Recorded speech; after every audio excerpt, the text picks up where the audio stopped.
Hello, everyone, and happy Thursday. It is time for another Voices of Resilience. We're a little earlier today. That's my fault. This might look like a different background than what you've seen lately, but I'm out in the Black Hills, which is awesome. It's beautiful out here, and we're doing some cool stuff with Lost and Found out here. So my name is Nathan Hofer. I am the director of campus operations for Lost and Found. And if you don't know who Lost and Found is, we are not a nonprofit association that focuses on building resilience in young adults, focusing on factors for preventative mental health.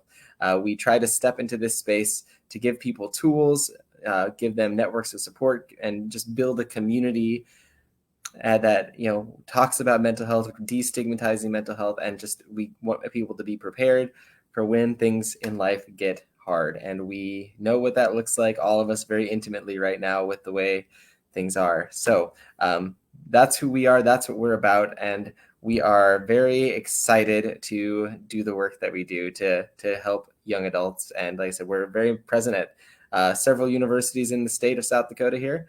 And we are excited to see how the year plays out, as most everyone has started the semester, which is great. But today, as I say every week, I'm always excited. We have great guests, and so selfishly, most of the times, people I just want to spend some time with. And today we have Stephanie Klemann. I know her as Dot, and that is not correct. It is not Stephanie Dot anymore, so I'm sorry. But Steph is here with us today. And Steph, I'm going to let you introduce yourself here briefly, and then we'll dive right in. Awesome. Thanks, Nathan. First of all, thanks for having me. I just wanted to be here today to discuss eating disorders, bring awareness and education about eating disorders and how they affect people. First of all, I wanted to just tell my story a little bit and my journey through recovery, through anorexia, bulimia, exercise addiction, and just what I've been through. I've been in recovery from those disorders for about 12 years now, and I will just go ahead and tell my story. So Yeah, sounds great. I originally started struggling with my eating disorder back in high school. It started pretty innocently, pretty unknowingly. As I look back now, I can kind of see kind of how it transpired. I was always a very anxious individual, struggled with a lot of anxiety. I didn't really know what that was at the time in high school. I just had this feeling of panic and being very uncomfortable in my own skin. But I kind of chalked that up to just being a teenager, going through the normal moodiness of being a teenager. I remember having just sense of panic going into large crowds. Even getting ready to go to school in the morning, I would wake up 2, sometimes 3 hours before I had to leave, and just being very anxious and uncomfortable getting ready to go to school, having rituals, getting ready to go to school, and crying and being very distraught. Again, I didn't know what this was. I couldn't put words to it. I didn't share with people my feelings. I just felt really out of control. And what I thought was comforting and a way to control things was to turn towards food as a way to control my feelings of discomfort and lack of control. So I started to restrict and cut meals out, avoided cafeterias because of too many people, loud noises, bright lights, which led to, like I said, just really restricting my food. And that kind of spiraled throughout high school and led to really some dangerous behaviors and self-harming behaviors in a way that what I thought was helping me gain control really led to out of control behaviors. And as high school progressed into my senior year, I picked up more unhealthy behaviors, binging and purging, use of diet pills. And then, as we all know, as high school comes to an end, you open up this chapter of college and the many changes that college can bring for individuals as you go into this world of a new independence that you're trying to navigate. And someone that struggles with anxiety, and now I was being released into this new world of living on your own and having a lack of coping skills and already turning to unhealthy coping skills, which was controlling my food, over exercising, binging and purging. Those practices of unhealthy behaviors increased dramatically. Because as you know, when you're thrown into a new world and trying to navigate, it's overwhelming. And I continued to spiral downwards. And I try to explain to people what it's like to live in someone's mind that has an eating disorder. And I'm going to kind of talk about that a little bit. So I spent my freshman year, like I talked about, in college at Augustana.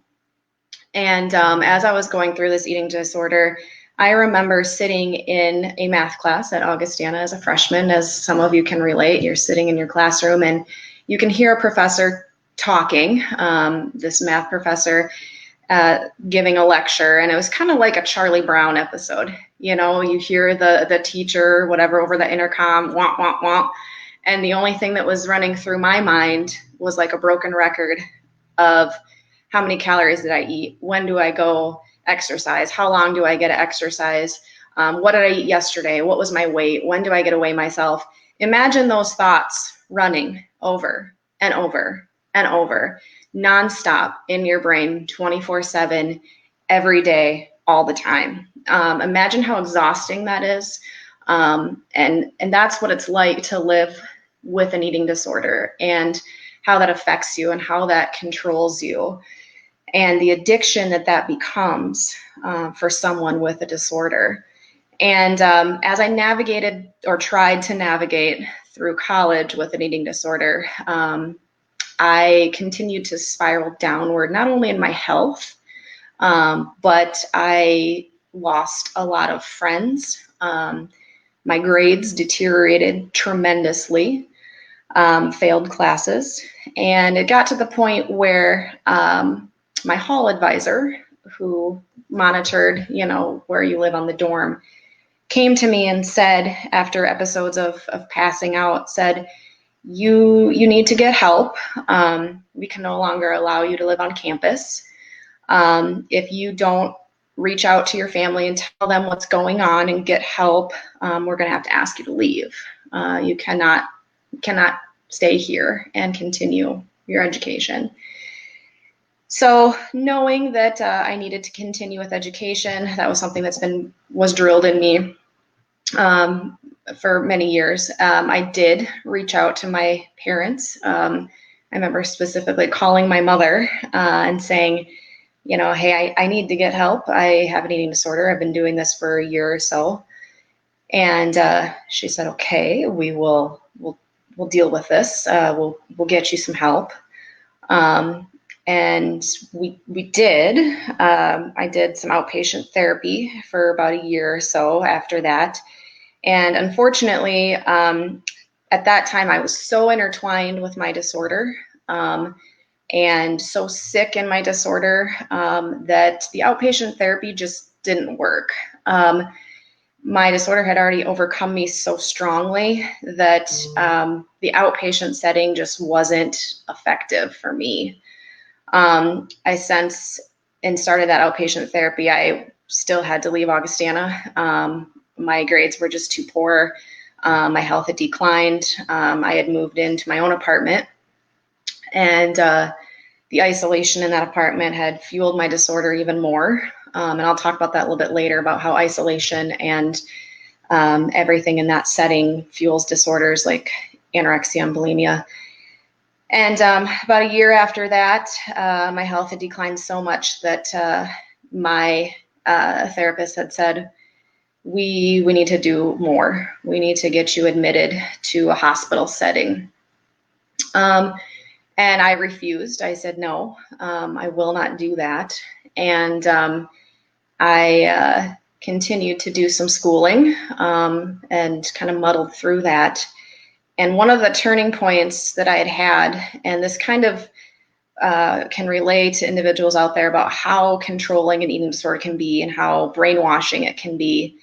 As I was refusing to go to inpatient setting, one night I was in my apartment alone, and I had just engaged in some very harmful behaviors. Had gotten very sick.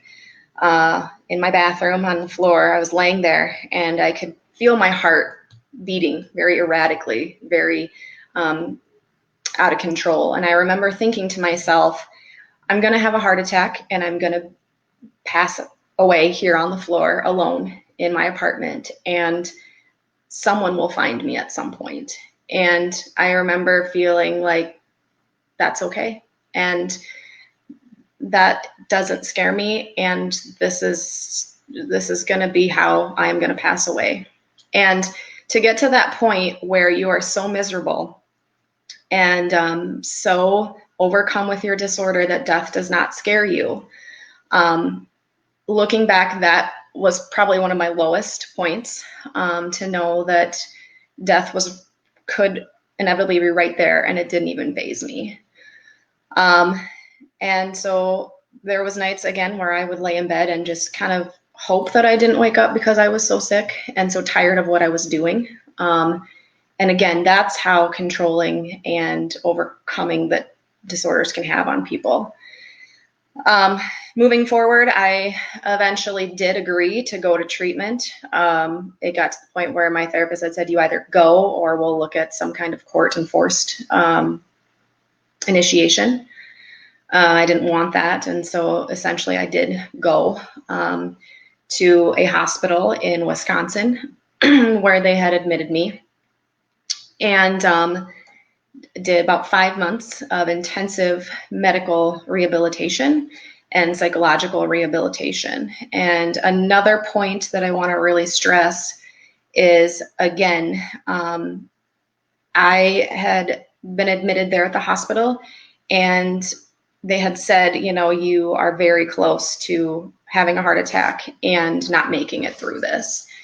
And I believe at that point, being 8 hours away in Wisconsin from my family and them telling me, you may not make it through this. And they called my parents and said that your daughter's here and she may not make it. And hearing my parents on the other end of the line, knowing that, at that point, I decided if I make it through this, I'm going to make something of myself and help others out there to overcome eating disorders, and share my story, let people know that you can recover from eating disorders, and not only recover from them, but also be happy and enjoy life, because you can go from absolutely entrenched in a mental illness and unhappy and miserable to recovery, enjoying life, and people deserve that help and that guidance.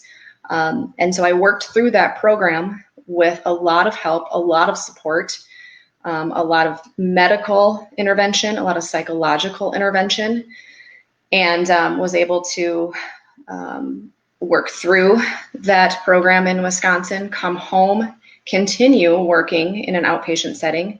It's not that once you're released from the hospital, you are cured, you are better. It is a journey with support of friends and family, oftentimes medication. But I wanted to be a voice and to educate people on the effects of eating disorders, and also the reality of recovery and the reality that people can overcome and be happy once they have gone through that journey of recovery, and that it is doable. Awesome. Well, I want to say thank you first and foremost for, it is hard to share our stories sometimes, especially when there's something that is so personal and so hard in our past. It's hard to share those. So I want to say thank you initially for sharing your story, willingness to do that, because like I said, it's a whole different level of bravery that it takes to come out and say, hey, this is what I went through, and sharing that story. And then, so Steph, I'm thankful that you're willing to share that story. And I'm thankful that you're here. We've known each other since 2004. That's crazy. We were figuring that out the other day. I was like, wow, that was like, what, 3 years ago? That's not right. Not 16. That math doesn't add up. Doesn't make sense. 2004, I think. Yeah, 16 years ago. That's crazy. I don't like that. I don't like that number. It's hard. And then, too, I just want to say here to anyone watching right now, I know I've got a couple people who've chimed in here. We've got June Klemann, I think she might be related to you, and Courtney Stevenson, who have commented here and saying hi. So if you have questions for Steph as we go through this, I say this every week. You're tired of hearing from me usually, so if you have questions for Steph, please throw them in the chat. We'll toss them up here and we can get those answered. So I know there's people out there watching right now, and even after the fact, after this, if you watch this after the live cast, and you have some questions, feel free to toss them in the comments as well. So we can try to get those addressed. Now, with that being said, I just want to say, like I said, that little house cleaning kind of thing, and also that sincere thank you for spending this time and sharing with this stuff with us. One thing that I thought about that you brought up in your story that I think about right now, what's going on in our world and what's going on with students in particular at this point right now. They're going back to school, they're going back to classes. And I think more than ever, once again, my assumption, that anxiety is high. So my question for you would be, did you feel like it was that sense of anxiousness, that stuff that really led to this down this path? That was a way of control? Because I know you said that was a way that you could control the when you took care of like the food, what you took in, what you brought out, what you when you exercised, how much. It sounded like a way of control. So would you say that anxiety that you were feeling, was that part of what led to this, as just a way of coping? Absolutely. Yeah. Yeah. So with anxiety, you feel like things are just spinning out of control. And it's a constant sense of feeling uncomfortable, a sense of being uneasy. And individuals don't know how to express that. They don't know what to do to calm that. And a lot of it is they don't know how to verbalize it. They don't know how to express how they feel, or they don't feel comfortable expressing how they feel. So I think the key is to really talk with someone and express how they're feeling, and learning how to find healthy coping mechanisms to calm that anxiety, whether it's through talking with a friend, or going on a walk, or journaling, or seeing a therapist. And sometimes it is with medication, and that's not a bad thing. Recognizing that you need help is a good thing, and especially college students, as they're going through changes, major changes, life changes. And not even college students, just all of us right now going through this pandemic are going through drastic changes. We're all experiencing some sort of anxiety, whether you want to acknowledge it or not. We're all uneasy about what's coming around the next bend, the next corner. And recognizing ways that we can stay calm and manage the anxiety in a healthy way before it turns into something unhealthy, whether it be food related, drinking, self-harm. We have to make sure that we have a good self-awareness to take care of ourselves. And Steph, you just mentioned that that anxiety, it was that maybe what I gathered from what you just said is that there was this sense of isolation from that led to some of this stuff. Did you feel like, when you said this kind of started in high school, did you feel kind of like you were isolated, like you didn't have anyone that you could talk to about these feelings? Right. And I wish I would have known more at the time. I had great family. I have great family. I have great friends. I think this might be your mom, who might be great family, who just threw this up. So I would say you're probably right. Correct. And I had and still do have wonderful support. It was just my own lack of knowledge and awareness of how to verbalize what I was going through. If I would have been able to verbalize what I was going through, I would have received immense support and help early on. I just wasn't able to express what was going on. And again, if I did express it, I would have had a great team from the get-go. I just thought what was going on was normal teenage moodiness. Mm-hmm. Um, and I just needed to bear through it and it would go away and it would get better. I just didn't have the skills to verbalize what I was experiencing. I kept a lot of it to myself, and that's no Yeah. one's fault. Like I said, I had amazing upbringing. Um, it just panned out the way it did.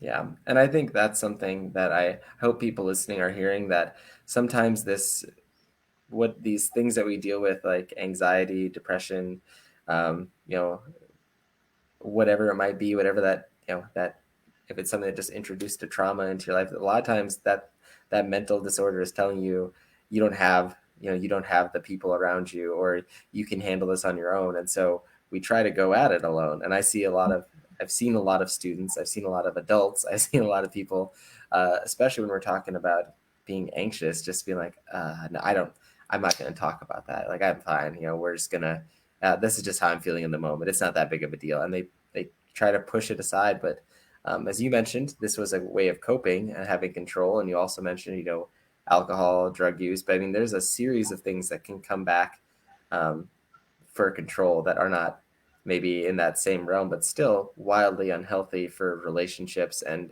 just seek to isolate you even further. So I'm really thankful that you shared this, that, you had a great support system, but knowing how to share it. And I think what I heard too is, like, you assume this was normal, just normal feelings, but Mm-hmm. I think it's okay, even if it is normal, to share that with people. And that's probably some of that anxiety that was telling you it's normal, you're fine, it'll be fine. Mm-hmm. Mm-hmm. And I think the eating disorder, as it ramped up, perpetuated those thoughts even more. As you get deeper and deeper into your disorder, it lies to you, it deceives to you. You're fine, you're okay. Don't tell anyone about this. You got this. Don't let anyone into your secret. This is your way to control. You don't want to give this up. The sicker you get, the worse it gets, and it just gets this cycle. And then, like I said, you're so far into it, you're so Mhm. sick, it's a strong addiction that you get yourself in very deep, and it's harder and harder to get yourself out. Hence as soon as I opened up to my family, they were great. They got me the support and the treatment team that I needed. But unfortunately, the outpatient setting did not work because I was so involved in my disorder that Mhm. we had to go to the more extreme measures and go to the inpatient route. So that's why when I say have a healthy sense of self-awareness, because what starts off as an innocent, oh, I'm just gonna maybe skip this meal, skip that meal, or for someone that struggles with drinking, oh, I'm just gonna have a drink tonight and then have a drink tomorrow night. Stuff can really cycle very fast. Mhm. Especially in this crazy world when we're all trying to deal with these changes, you really just need to be self-aware to have good self-care um, for yourself. That was a good line there. Just be self-aware to have good self-care. That's Right? like, put that on a t-shirt, like, for sure. Hashtag. Um, um, Oh, I had something. When I remember what I was going to say. So I think right now, as I mentioned, we do focus. Lost and Found focuses heavily on young adulthood. Mm-hmm. We have a heavy presence in college campuses, and I think right now we're in a very. I get sick of saying it. Unprecedented times. They are, though, Right. and I'm tired of saying it. But we're in this space that, like, we have a lot of students who are coming to school. We're still in the midst of a trauma. We're in the midst of a worldwide disaster that doesn't look the same way we think a disaster should look, but we're there. Um, so what would I also have said this every week too, lately as we prepare, because our focus right now this month specifically is on taking care of ourselves, taking care of each other, um, and our well-being. And so right now I have a theory, ungrounded, but I think others will agree with me, that we're going to see just a significant rise in mental health issues, especially for people who are students, high school, Mm-hmm. college, whatever that is, because of that environment, because of that trauma, because of that fear, that anxiety inducing experience that we're all going through, but in a very different way. So with that, with that in mind, what would be some of the advice you'd maybe give some of these students who might be struggling? And then subsequently, what might be some things that we could, you would see as warning signs for people in the community to recognize that they might be in distress? Yeah, I know that because right now, everyone is so being forced for safety to keep their distance, stay away, isolate, which we need to do for safety of COVID. But don't forget to check in on others, reach out to others, whether it's the phone call, the text, the Zoom. Make sure that you're reaching out and just checking up and making sure your loved ones are okay. Because the mental health is, like you said, really gonna take an effect. And so just if you have that good support system, make sure you keep them close, because we're gonna need to rely on each other as much as we can, and just really stay connected as much as we can, and support each other. And as far as recognizing signs for people that are in distress, cutting off that communication, that verbal communication, the phone calls, the communication with your loved ones. If you find that someone's not returning your phone calls, or the comments that they're making are concerning as far as, I'm just not doing so well, or no, I'm not feeling up to the calls tonight, or it's so hard in this world because we're not getting as much face-to-face interaction. So you can't pick up on the verbal or the facial expressions. And so that's a hard question because everything's different. But I guess when it comes down to it, just make sure that you're checking in on your loved ones and doing as much as you can to see if they're doing okay. Mm-hmm. And Steph, when you were as you said before, in the midst of your disorder, before it got to the point that it was really, really out of control, but it was still in a space that it wasn't healthy, Mm-hmm. were you aware that you were in a space that you needed help? Or was it just like, this is just how it is for me? I definitely knew that I was very, very, very sick, but like I said, I didn't want to release it at that point. Mm-hmm. And that was, like I had said to you, those were the nights where I would curl up in bed and just sometimes pray that I didn't wake up, because you don't want to let go of it because it's your sense of control, but you don't want to live with it anymore because it's so miserable. Mm-hmm. And you're just torn because you just don't want to go on another day, but you're scared to release it. And essentially you hit your rock bottom. And I think that was when I was told by my therapist, we can't do this anymore. You are at risk of dying. And I knew I didn't want to put my family through that, because I said I have an amazing family and amazing friends, and I didn't want them to have to bury me, as graphic and sad as that sounds. Mm-hmm. And I knew we were getting at that point. So as scared as I was to have to go to treatment and risk losing that disorder, I knew I had to do something. And I will say, and I want to make this clear, that my support system stayed with me throughout this entire thing. I have friends that I had pushed away through all of this. Like I said, secrecy and isolation is huge in eating disorders. And I had pushed many people away, but there are certain friends and family that stuck by me through all of it, knowing that I was extremely sick. And so if you know someone that is going through an eating disorder, I just want to encourage you to stick by them. They may try and push you out, or they may say hurtful things, or do hurtful actions, but please know that it's the disorder and it's not them, because I wouldn't be here if all those people abandoned me and gave up on me. Those individuals, those key individuals that saw me through from day one, are the sole reason why I'm still here, because they continue to fight for me and stick by me. And I know with this pandemic, that's 10 times harder to do, because you can't be with someone in person. But again, those phone calls, those text messages, and it helps remind the sick individual that there is normalcy out there, and that they can have that chance at a normal life. And it reminds them of what a normal life is, even though they don't have it at that time. Does that make Mm-hmm. sense? Mm-hmm. It does. Yeah, and I think that's really awesome to hear that not just your family stayed by you, your friends did, because I can think of, a lot of times where people, if a friendship gets hard, they just don't want to invest. They're like, Right. friendship is supposed to be simple and easy. And so what I'm hearing from that is like when these connections you make, if they matter, like invest in them still is Mm-hmm. what I'm hearing. Because I guarantee you've invested back into those people now that you're through that time. And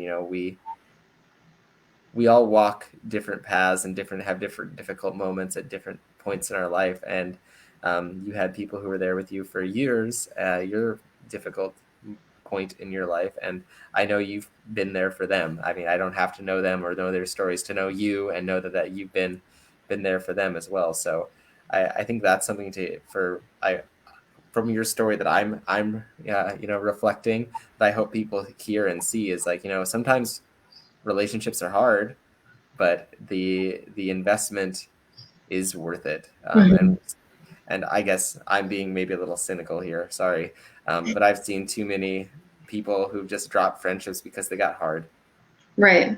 Yeah, absolutely. And I also want to say too, I know we talk a lot about the college students. I know it's a target audience, but I don't want to leave out, the older generation and the younger generation. Eating disorders affect every age. When I was Mm-hmm. in treatment, there was a strong population of individuals above 40. There was a population even as young as 8. So we're all going through life changes at every stage, and we're all trying to cope with life, and individuals are trying to manage just different phases in life where eating disorders can rear their ugly head. And so don't feel like because someone is 40 years old and have been through life and they have a strong established Mm-hmm. family and marriage and career that they can't be struggling with an eating disorder. Eating disorders affect anyone, any socioeconomic class, any age, any race. um, Mm-hmm. Anyone, we've seen people with their doctorate and masters, and they can affect any individual. Mm-hmm. And Steph, as you mentioned, all these these different people that you have interacted with, um, would you say that I mean, was there a common theme for what led to their eating disorder? Was it control? Was it something else? Or was it very different based on their experiences? I would say there was a common thread of anxiety, sometimes depression, but everyone's life story was different. Some people did have some trauma in their background. Some of us, I speak to when I was in treatment, some of us didn't. And I would say that sometimes I had a lot of guilt about that. I would say, well, did I bring this on myself because I was never abused? I was never neglected. I didn't have any history of trauma. Is this my fault? And I would say that was something that I struggled with for a long time. Why did I bring this on? And shame on me kind of thing. There's no reason for me to have this. But everyone's story was different. But I would say that anxiety and depression was a common thread for individuals that struggle, but everyone was very different in their background. Mm-hmm. Yeah, that's good to know. I think it's important to hear that your story is going to look like your story, Mm-hmm. but you can still end up in the same spot. But it's also nice to know that there's maybe a common thread with anxiety or depression or something like that, because it is not a be all end all. Right. That's definitely what we're saying. So if you're watching, don't hear that. Be like, oh my gosh, I'm anxious. I'm gonna develop an eating disorder. Right. Right. That doesn't mean that, but it does sound like we know some things to be aware of and what they can lead to. Mm-hmm. It's like the side effects on that pill bottle. May cause. Right. um, So, Steph, I'm kind of backing up to your story a little bit here.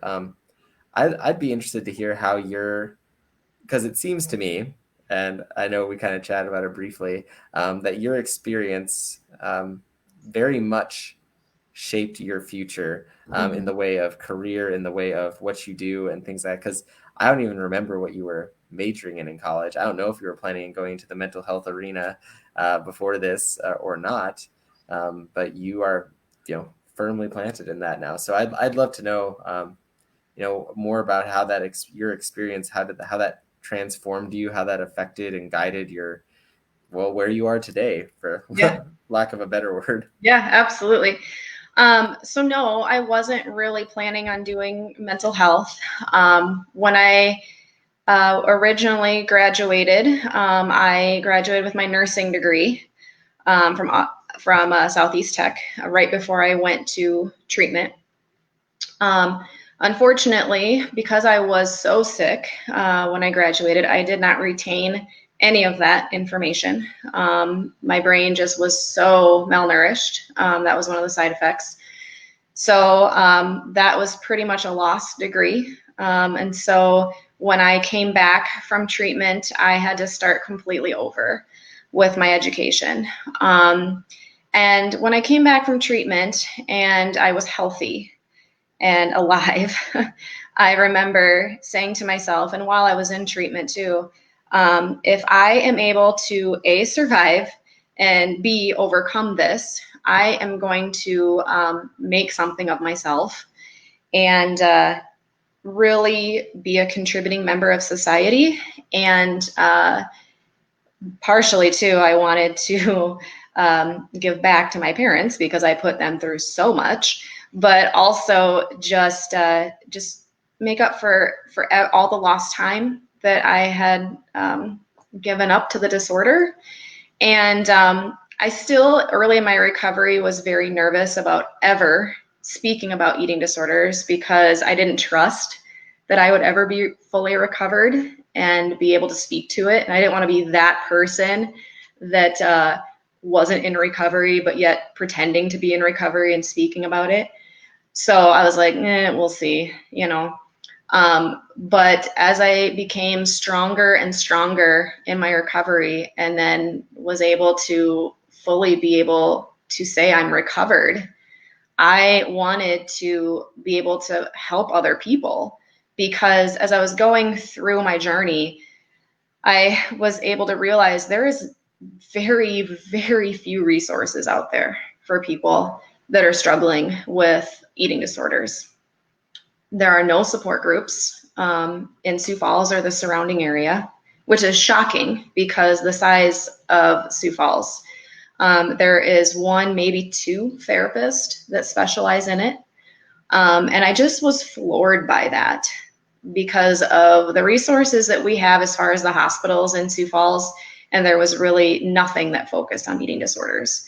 And so I thought, what better way for me to give back than to help others through their journey from someone that's actually been through it and show them that there is hope, not only just to be, recovered and alive, but actually happy. And that's doable because I never thought when I was as sick as I was that that was ever attainable. I mean, looking back, I was okay with dying. From that to happy, like that's huge. And I Yeah. want to tell someone that was in my shoes, this is doable. I understand where you're at. I've been there. Trust me.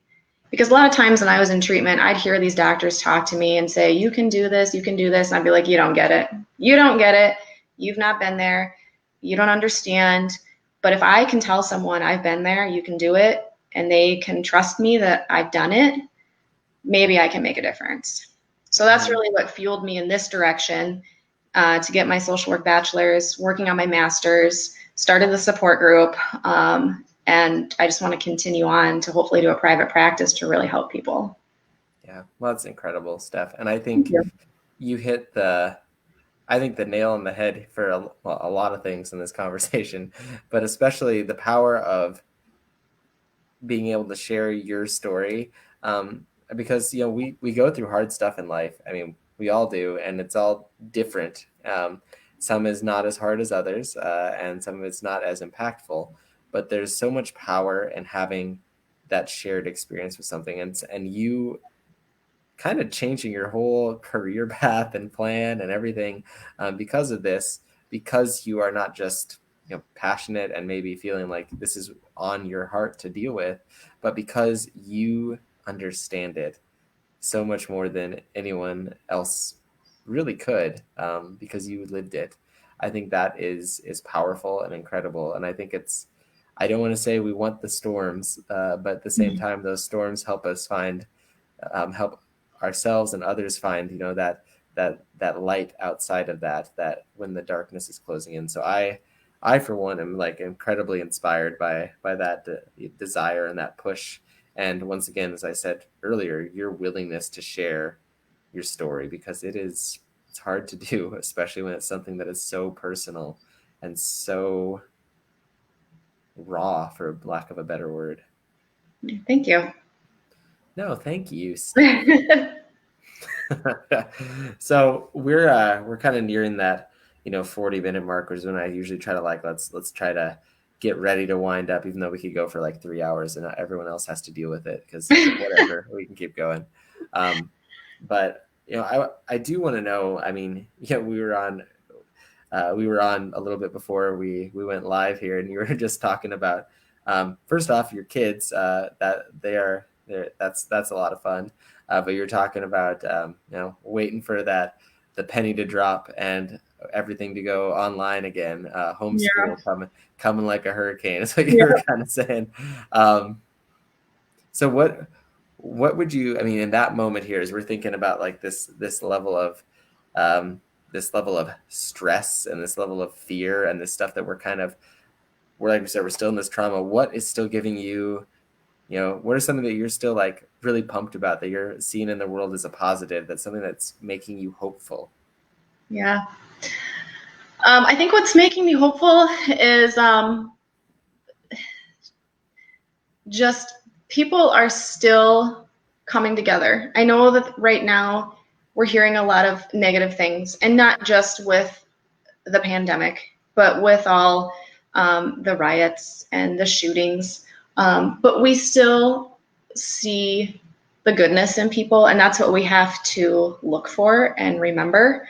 I work in healthcare, I work in the hospital, and I still see people coming together for families, being at patients' bedsides.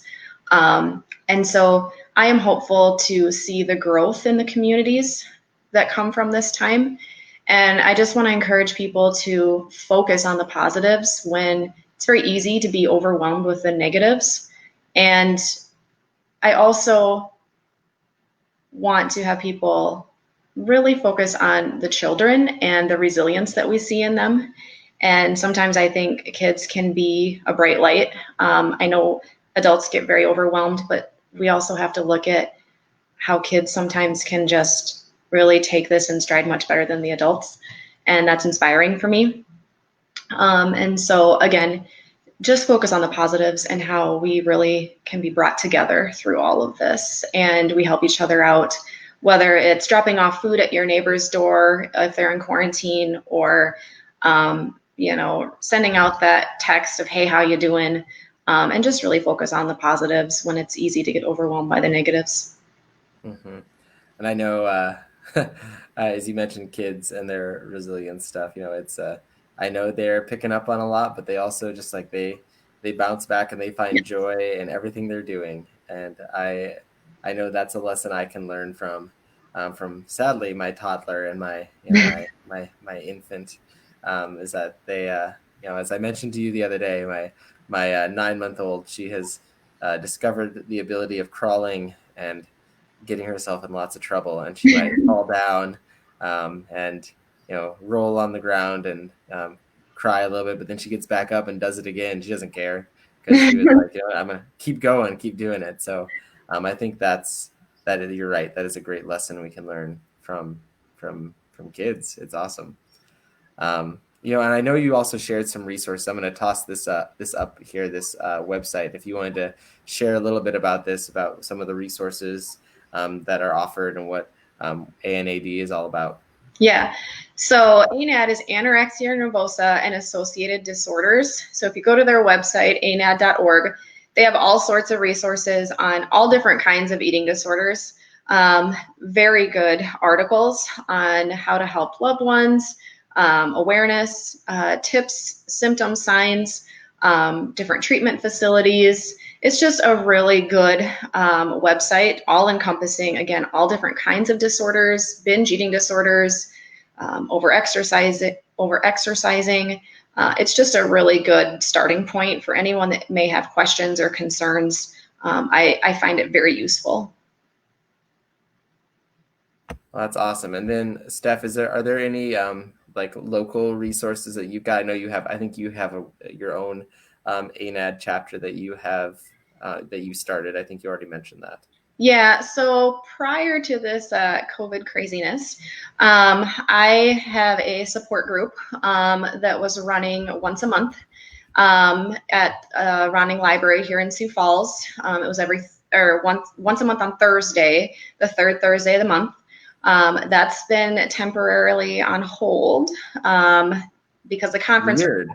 What's that? Yeah, right. Once that is able to be resumed, we will get it up and going again.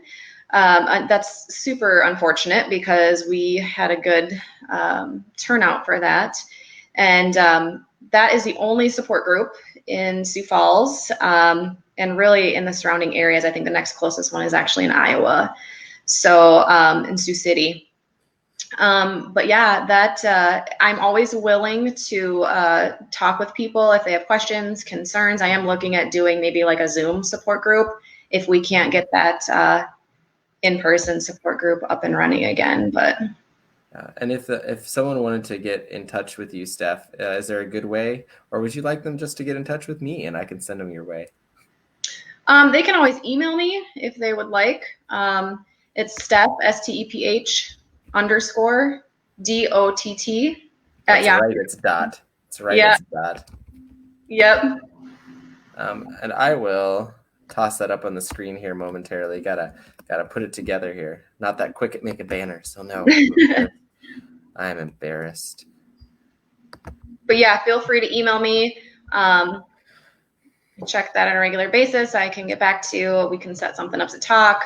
I can let them know if and when that support group is up and running or if I can get something going via Zoom. But yeah, I am more than happy to talk with anyone. Well, I love that. And like I said, Steph, I'm really appreciative of, like I said, selfishly, it's just a nice excuse to spend some time with someone I've known for far too long, apparently. Right. I don't like that. But I do like it. But at the same time, it's like having to do the math and be like, I don't like those numbers. It's not. But yeah, so I want to say thank you again for being on here. And thank you for even your willingness to put your email out there for people to connect with you too. And I just want to say to anyone else who's out there watching right now, we at Lost and Found, we are not the be all end all for everything, but we do care deeply about mental health. We do care deeply about developing resilience and care for others. So if you have questions, want to get connected, reach out to us on Facebook and Instagram. It's at Resilient Today. And then if you just took that same thing and put a .org and took away the @ sign, that won't work. But if you do resilienttoday.org, that'll take you to our website. We have a list of resources there. Lots of places that you can connect with. So please reach out. And then I want to say selfishly, a little bit selfishly, I just also want to plug that Lost and Found celebrates 10 years of being a chapter, which is wild. It's very different from when it started, but it started 10 years ago with a group of college freshmen who were just passionate about making a change, and it's changed and it's morphed and it's become what it is today. And I'm excited for it. So next week, I hope you check us out on Facebook, Instagram. Well, even now, as we do some events, we have some cool things happening. Like September 3rd will be Lost and Found Day in Sioux Falls. Will be proclaimed for that. So that'll be cool. September 3rd, 2020, Lost and Found Day, and we'll have a bunch of other stuff. We're also doing a 10-year anniversary fundraising campaign, which you can find out about on our website. Once again, like I said, if it's on your heart to give, awesome. If it's not, awesome. But we hope that you learn more about what we do. If nothing else, we love our community. We want to give back, and we get to work with awesome people like Steph, who also want the same thing. So check it out. Like I said, not trying to toot our own horn or anything, but I would feel silly to not share that with you all. So please check it out. Next week we'll have a cool panel discussion for our Voices of Resilience Thursday at 2 p.m. A bunch of people in the community who are dealing with mental health stuff from. I know we have some folks from AFSP. I think we have someone from. I have to look at the lineup. I haven't checked it out. I think we have someone from NAMI, and I might have someone from the Triage Center here in Sioux Falls. So, well, they're in Sioux Falls. I'm not here right now. I'm away.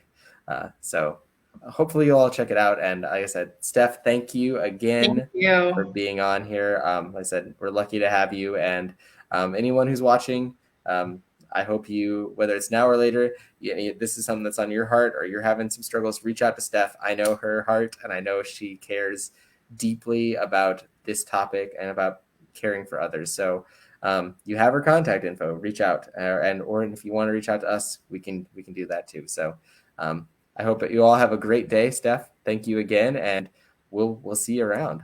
Thank you, Nathan. Bye. Bye.